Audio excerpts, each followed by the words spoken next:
What's up guys, I'm Phoenix Master 1 and welcome to my breakdown of the Legendary Sakura banner. I'm going to be going over my Earth Legendary tier list and I'll be going over all of the builds of every single Earth Legendary unit, and I'll also show what FEH has in store in the next month. Next month is definitely going to be quite eventful. So here we have got Sakura as a new Earth Legendary hero. She does boost up your resistance and she is also a pair up unit. And she is a flying healer, so we don't really get too many of them as legendary units. And a lot of people were not expecting her. They were expecting like legendary Leo maybe, because he does become King of Nor in one of the timelines. But I guess it's a thing where, you know, Xander also got a legendary version very later on. So she is going to be giving a lot of support and she is an amazing support unit. As you can see, she is going to be healing up Corrin from 2 space away because she's got Ice Lock. So here she has got Salvage as her preferred weapon, and this does give you minus on special cooldown, and it has got Dazzling Staff built in. And this is something I guess we're going to be seeing a lot now because they have released the Sway skills which have Wrathful Staff built in. So they're going to be, you know, having this Dazzling Staff in the weapon. And at sort of turn, if she's within 2 spaces of an ally, then she gives herself and the allies in 2 spaces the +6 attack and speed buff, the new Salvage status, and also the Order status, similar to what Peony and Rune give you, so you can just warp. And the Salvage status is completely new status, which is going to be giving you Canto 2. So this is really good for Lin Ring nuking because this is fixed Canto. And you know, this is kind of similar to Future Witness. So nowadays we have got status effects that not only do the other things but also give you Canto 2. And the speciality of Salvage status is that whenever Canto Control is applied on that unit, if they are a melee unit then they can still Canto 2 space, and if they are a ranged unit they can still Canto 1 space. Now usually Canto Control has been really brutal on the range units because they completely get their action ended. They didn't get any kind of Canto whatsoever, but now they are able to get Canto 1 and at least retreat a bit, and melee units can retreat like 2 space away, which is more than the Canto that you get out of like Canto remaining +1 movement, for example. So this is going to be helping you retreat better if you try and go in and hit and run. So we just got Grizz as a free-to-play unit and he can warp and go into the enemy line. But because he's a ranged unit, if Canto Control was there, he would not be able to Canto any space. But now with the Salvage status, he's able to retreat, and that is going to be helping a lot of units similar to that. I guess Emblem Celica is also one of them.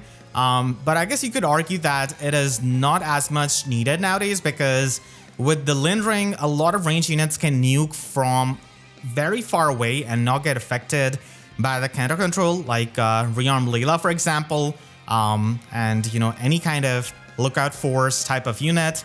But still, it is really unique and it does open up more options. And for the melee units, they have to go in and attack. They don't have any kind of Lin Ring to use. So it is going to be useful competitively in Aether Raid's offense and also in Summoner Duels. And for any kind of ally that has got the Salvage status active, and if that ally is in 6 spaces of Sakura, then they can move within 2 spaces of her, even if they are affected by the Canto distance limit, or you know, they're affected by Canto Control. So that is incredible, and we do see it in the trailer.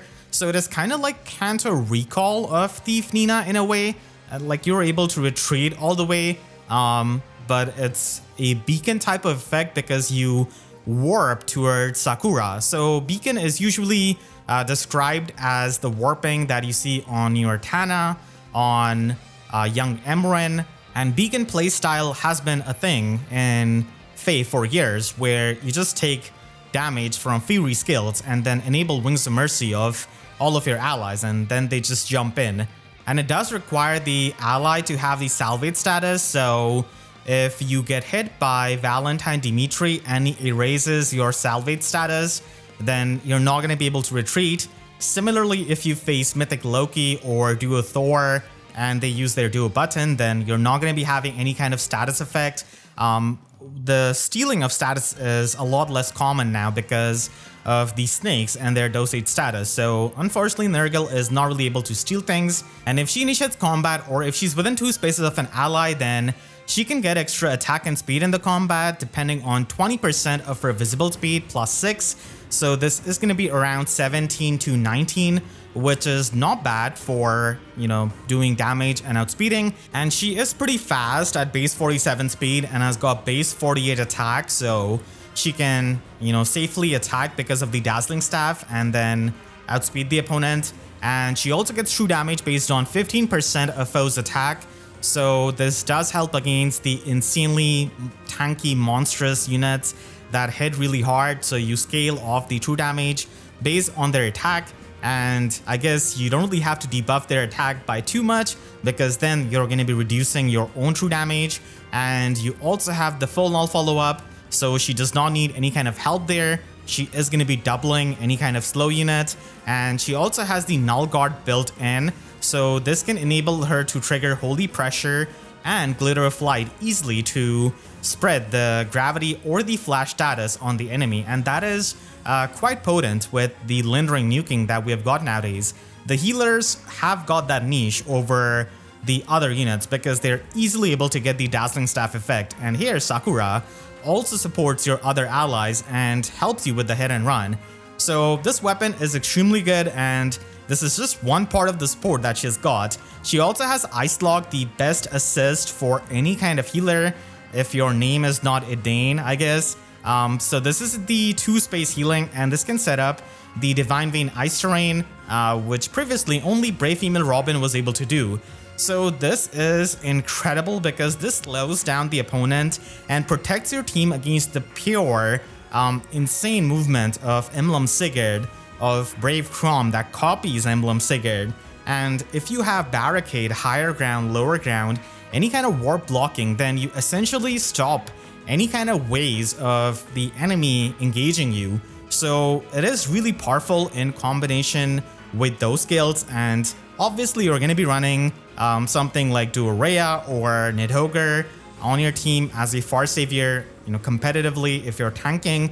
So it does go really well with this, and it can also help you in the hit and run because the enemy is going to be busy breaking the ice tiles in Aether Raid's offense, so you're going to be wasting their actions basically. This also gives the healer the extra action turn 2 onward, so this can act as an action economy thing in summoner duels, and even outside of that, you can pretty much use it to get the extra action and position yourself better to nuke someone with the Lin Ring if you have that on Sakura, so that always works out.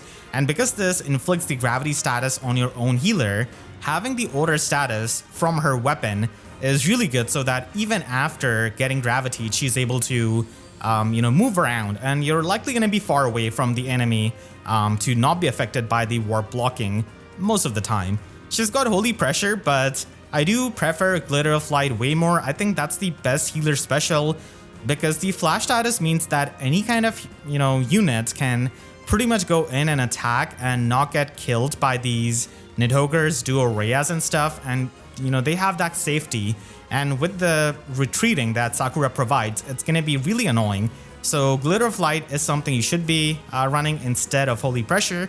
I mean, Holy Pressure can also help by slowing down the enemies with the gravity, and then you set up the ice terrain and make it even harder. Then you have got the warp blocking, so it's really hard, but overall I think that Glitter of Light does help offensively. A balance of the two is nice. Then she has got Sway attack speed, so we saw this on Edane with the resistance version, and the attack speed version is the one which a lot of the healers have been waiting for. So this gives you the Wrathful Staff effect. It frees up your slot B, so you could run Resonance, Speed Resistance Discord, Magical Null Follow-Up, or Tempo Skill if you're infantry. So you can do a number of things, and you also get plus 12 attack and speed in the combat, so it gives you a lot of offenses. And then she has got a new skill in Call to Serve. So this is, I guess, the tier 4 version of Live to Serve, but this is not the same skill. It doesn't even, give the healing to the healer. So if any kind of rally or movement assist is used by the unit, and by the way, Ice Lock counts as a rally assist skill, then you give the null debuff status to yourself, the target ally, and also all of the allies in 2 spaces after a movement. So you give the middle of the turn status effect. So even if the opponent has erased your status, you can use this and give them, the bonus status effect, which can just ignore the debuffs on them. And any kind of ally on the entire map that has got the null debuff status can get +5 true damage, excluding the AoE specials. So this is a global check similar to Speed Defense Detect and how it gives you lull speed defense. Here you get the true damage, and this can, add up. And not a lot of units give you the pure true damage support, and it does not seem much in vacuum. But if you have Brattle Catria or Winter Cordelia helping you get the brave hits, and you can quad the enemy, this is 5 true damage per hit. And then she gives 7 true damage from her Slotsy, so 12 true damage per hit is quite a lot when you stack that up with Sly skills, with Resonance, Assassin Strike, Speed Taker, and the true damage of your weapon. A lot of arcane weapons have that.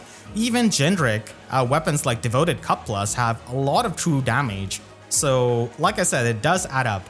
And it does inflict the -4 speed and resistance debuff on the foe, and the healer themselves are able to do the true damage, and this is going to be max 15 depending on the number of allies that have got that kind of null debuff status times 5. So incredibly good slot B skill, because Sakura doesn't really need to run Resonance to get the piercing. She has that in her Slotsy, and she doesn't have the resistance to run the Discord skill, so not many options for a flying healer.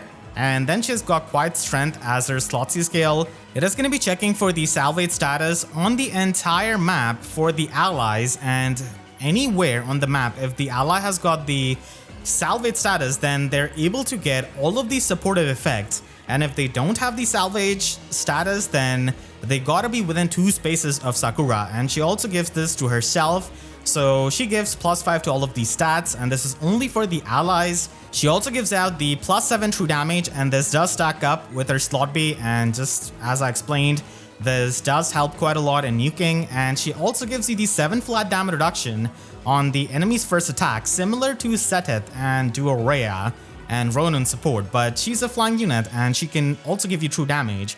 And if that was not enough, she also gives you the preempt pulse effect in the combat, so you can trigger your specials easily and nuke even harder. And again, you can be anywhere on the map, and as long as you've got the salvage status from her, you're going to be getting all of these effects. And for herself, in the combat, she's able to get +5 attack and speed. She also gets attack speed null debuff, so even if you have not used her assist to activate her slot B skill, you're still going to be not bothered by any kind of debuffs on her for her attack and speed. And then she's got the passive 50% damage reduction piercing, so she gets the piercing without running resonance or anything like that. And this is an extremely powerful Slotsy skill along with her weapon, just pure support, and it's not like she's going to be doing any kind of pathetic damage herself. She has got the attack, she's got the true damage, and she can spread the flash status or gravity, so even offensively she can do things, and she's not completely just there for the support. So while canonically Sakura is not exactly a unit with godly strength like Byleth or Ike, but still she is a really strong unit as a legendary unit in Fae. Her support is pretty much unparalleled. There's no unit at the moment that can do the things that she does. And we do see her attack animation, and she can spin. I guess that's a thing that the Hoshiden Royals can do. Sakura does it. It's kind of a reference to her Warriors attack, and then Hinoka also does it in that one scene, which completely defies the laws of physics. And Ryoma also does it, but I guess he moves horizontally. And there's also Halloween female Korin, who was absolutely adorable with it. So yeah, we should definitely not be forgetting about the helicopter units and who started it all. So Sakura is an amazing tank support, just like Seteth And the same logic applies to her because she also gives out the 7 flat damage reduction. And the reason why Setheth is so good is because he can run Breath of Life 4 in his slot C and then run Soaring Echo. And he also gives out the dull roll effect from his weapon, gives out +8 to all of these stats. And as you can see here, Sakura can also give out stats, give out a bunch of effects in the combat, and technically in a way she can enable the warping. She doesn't really give you the Breath of Life healing, I suppose, but yeah, she's got the utility of Ice Lock, so you can limit the enemies that approach you and you can safely snipe them with the true damage. So it's a bit of a hybrid support, which is extremely good and can, fit into a lot of teams. And she is the only unit right now that can control the Canto Control, which is kind of funny because Mikoto was the first unit to introduce Canto Control in the game. And now here is Sakura, just completely countering that. And we have seen this before with the Divine Nectar, which neutralizes deep wounds, which was there to neutralize the healing. So the double counter effects are there. And mainly you're going to be running her with some kind of supportive Sacred Seal or any kind of Sacred Seal that can give you more offenses. Certainly a 10 out of 10 unit, amazing support. And she also has amazing fodder, so if your favorite character is a healer, then they can definitely eat well. Now let's go over my Earth Legendary tier list. So no doubt I'm going to be having her in tier 1. She is the best Earth Legendary unit, and I don't think for a while we're going to be having a unit that surpasses her.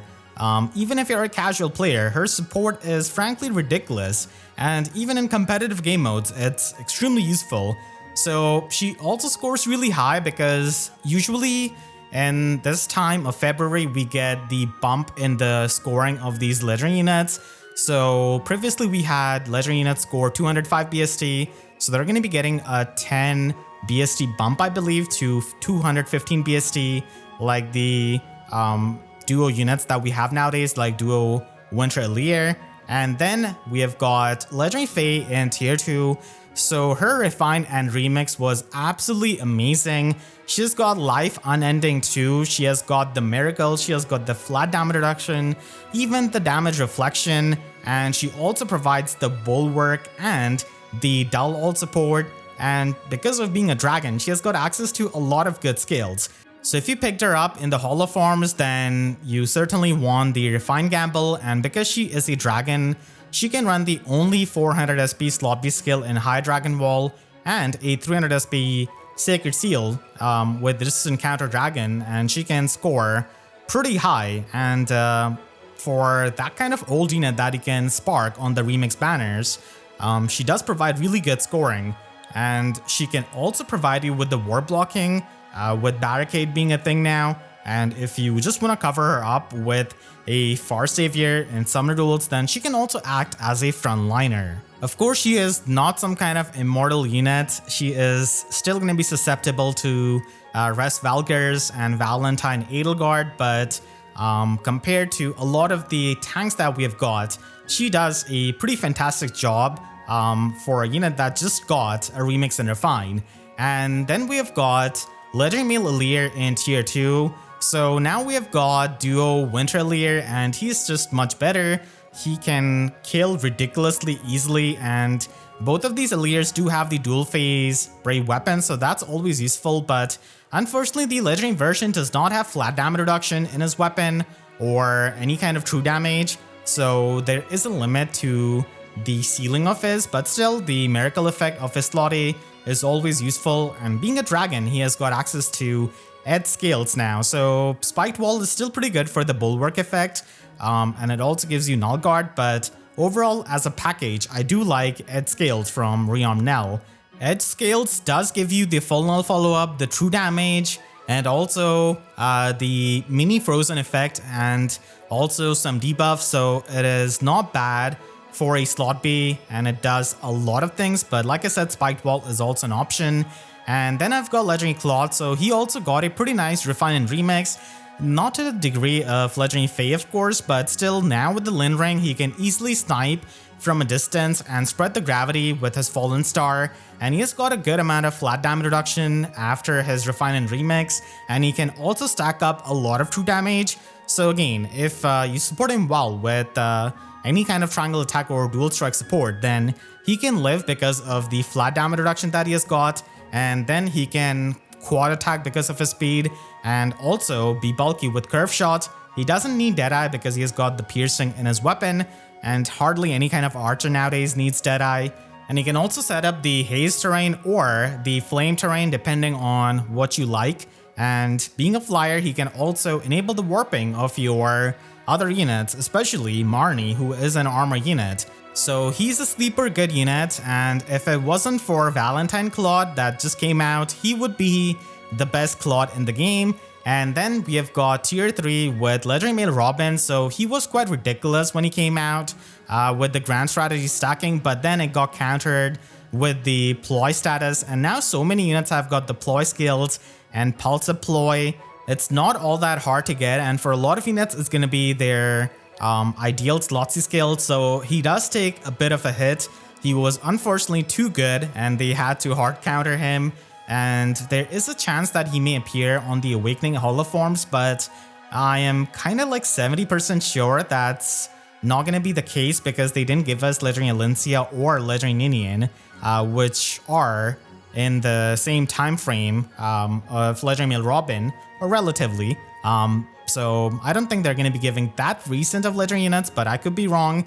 And then we have got Legendary Alm. It is kind of surprising that Legendary Alm still goes really strong, but it's just that you need a lot of premium skills and good support, just like with any kind of range units nowadays, to break through the Far Saviors. And the good news is that he does have a Holoforms coming up in March, so you can get all of the expensive skills that I've shown here. So you stack up a lot of true damage, and Alm is unique because he has got the true damage in his weapon based on foe's defense. So the bulkier foe you face, the more true damage you get, and he has also got the sweep effect. Now, while he's not the fastest unit by the modern standards, he is still insanely fast compared to all of the slow pokes we have got as the most annoying armors like Nidogres, Duo Rhea, Attuned Hector, and pretty much any kind of really bulky save tank.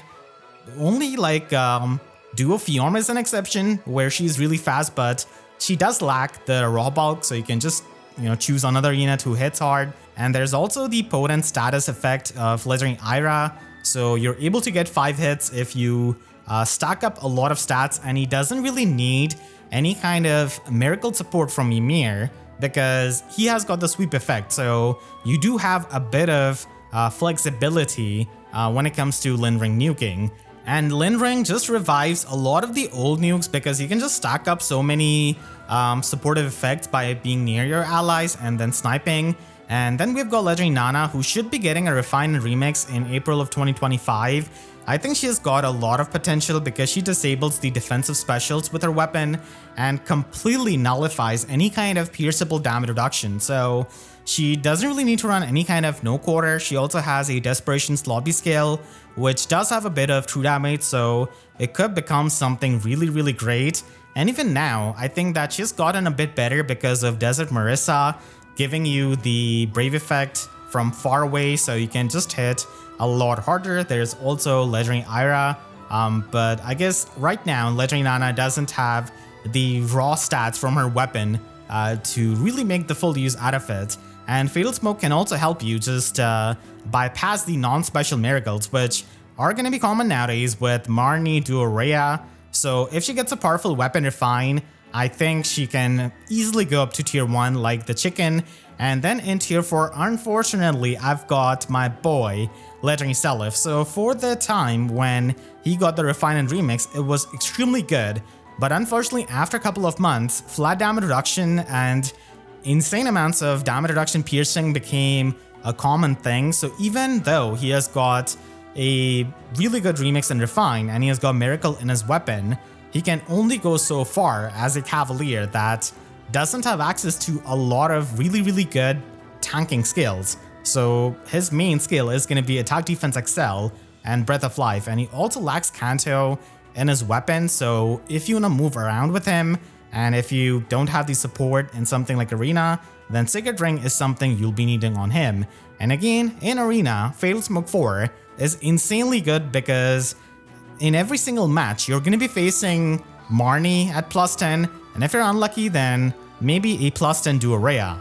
Then we've got his mom right beside him in Legendary Deidra. She was also in the Holo forms, but she is going to be getting a refine this year, a bit later on around September. So she has the worst miracle known to mankind in her special because it's only once per map, but it's a low cooldown miracle and technically can work with the Lin-Ring nuking and she can survive. And Pulse Deploy is the perfect skill because there's no looping her miracle, and Devoted Cup Plus of Valentine Hubert is by far the best blue tome. So if you've got any kind of favorite blue unit, they should be running that weapon because you get 25 true damage per hit with that weapon. That's the ceiling, and then you stack up even more with Sly Mirror, Resonance, and the exposure status, and then you can pretty much have 52 true damage per hit, and then you combine the brave attacks with triangle attack and dual strike, as you can see with most of the Lin-Ring nukes. So you can still function even with such kind of old unit. And in Arena, I guess you're mainly going to be debuffing things. She is going to be missing out on the piercing. You could run Frost Moon, but I think I do like the miracle that you could get once per map in Arena. It can certainly save your life and a tactical retreat. But unfortunately, her daughter, Legendary Julia, does not have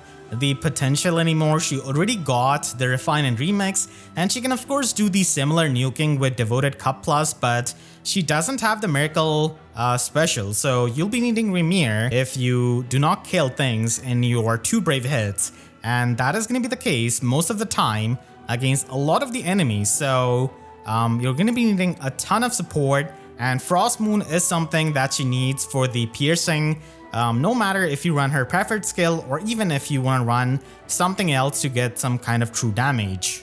If you're a high resistance mage in the Earth season, then you could definitely run Ploy so that you can disable the grand strategy of Legendary Male Robin, so it can save you some trouble at times. And then starting tier 5 off, I've got Legendary Tiki.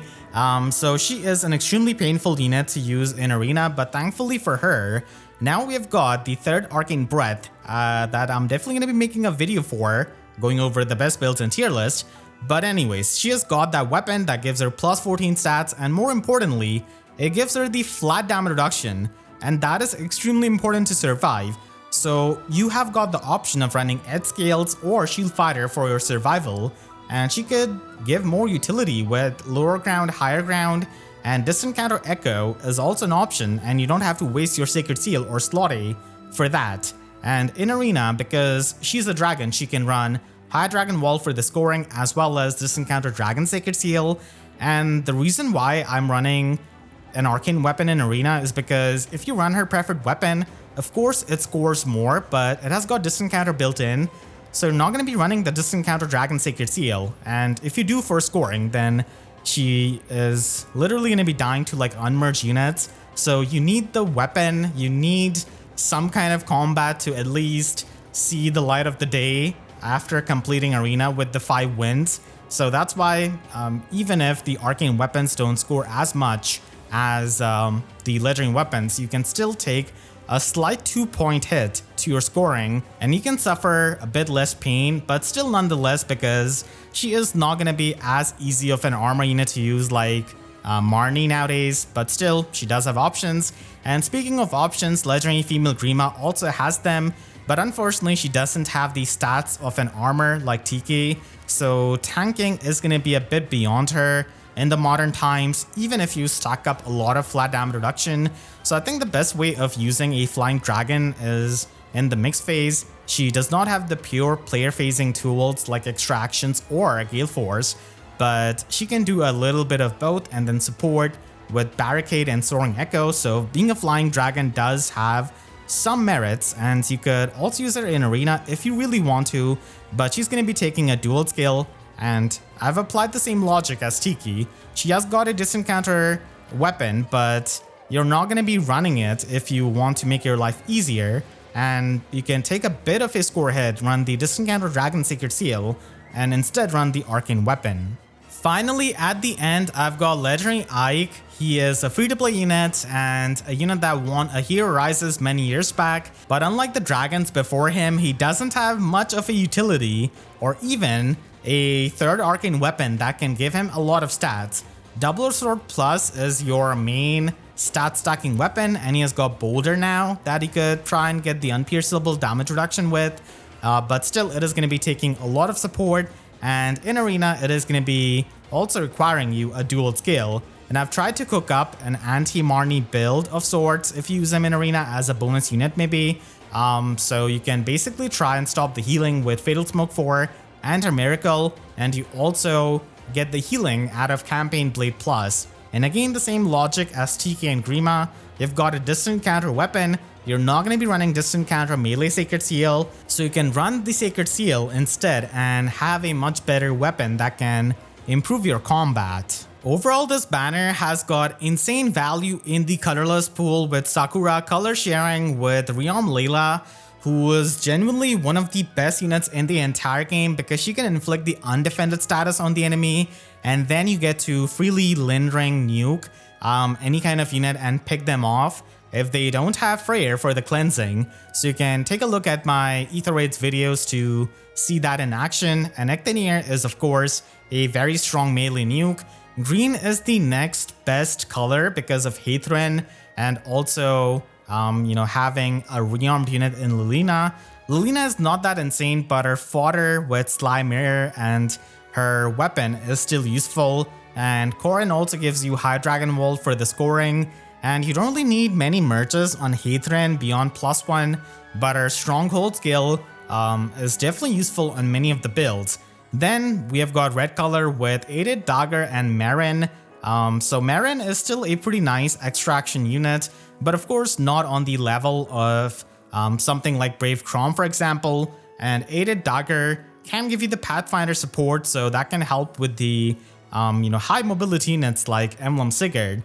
And blue is by far the worst color. This is the first rerun of Resvelger, and I don't know what they were thinking, but she is color sharing with Ratatoskr and Nerthus, who do not have as good of a fodder, and they are not as good of a unit like her. Resvelger is one of the best melee nukes in the entire game, and her newer version is also one of them. But the mythic version is no slouch, and she also inflicts the Null Miracle status. So nowadays, you already know how valuable that is with Duo Rhea being around. As I said at the start, the next month is certainly going to be quite eventful because we're going to be having the new Spring banner. Legendary Sita and Elamine are going to be getting their remix. I didn't have enough space, so I just had to shorten Elamine's name. I'm sorry. And then a Hero Rises 2025 banner is going to be providing you with immense value. It is going to be a banner that you can spark as a free-to-play player, and it's pretty much one of the must-summon banners in my opinion if you're a free-to-play player. Or even if you're not one, you still get so much value with the emblem merges, with the attune duplication and everything. That most people are going to be summoning on it, and if you're a returning player, then it just catches you up to the speed with many of the emblem units and a lot of good fodder and extremely strong units. And we're going to be having a new heroes banner, so I think maybe a new rearmed and attuned unit, and then there is going to be a doubled special heroes banner, so I think we're going to be having Nephni and Nagi color sharing. Halloween Asker is probably going to be there as well. And also Picnic Felicia, who does give you the Null Counter Disrupt in the combat, so that's kind of unique. At the end of next month, we're going to be having an Emblem Hero banner, and it does look like to me that it is going to be a red Emblem Hero. It could even be green actually, because Emblem Lyn is getting her first rerun, but if Legendary Male Robin does not get put into the Awakening Hall of Forms, then he's going to be on the banner. And he's going to be blocking the third slot, and then the Emblem Hero has no choice but to be a red unit, color sharing with Marth, which is not bad at all because Attuned Hector has got insane fodder, amazing unit himself, and just like Melee, Roy is going to be getting accompanied by Marthyr, and he's also color sharing with his father's best friend. And on this banner, you can get like 5 emblems, which is insane value. So they're really going to be draining your orbs in the month of March. I guess you have the option of summoning on the Here Rises if you want Emblem Sigurd and Lyn from there. It's going to be a bit better as you can spark there as a free-to-play player. And blue just gives you a lot better value in that banner compared to this if you already have Emblem Celica, because Attuned Chimera is an attuned unit, and then Nidhogre is Nidhogre herself in the combat, and also gives you higher ground for the warp blocking. I hope you all enjoyed this comprehensive video. You can click the link on Instagram right now to my Binding Worlds guide, because we have gotten a free Otherworldly bond. And make sure to subscribe and hit the notification bell, because YouTube sub boxes are about as functional as Canto Control against Legendary Sakura. So with that said, I'll see you guys next time. Thank you so much for watching and have a great day.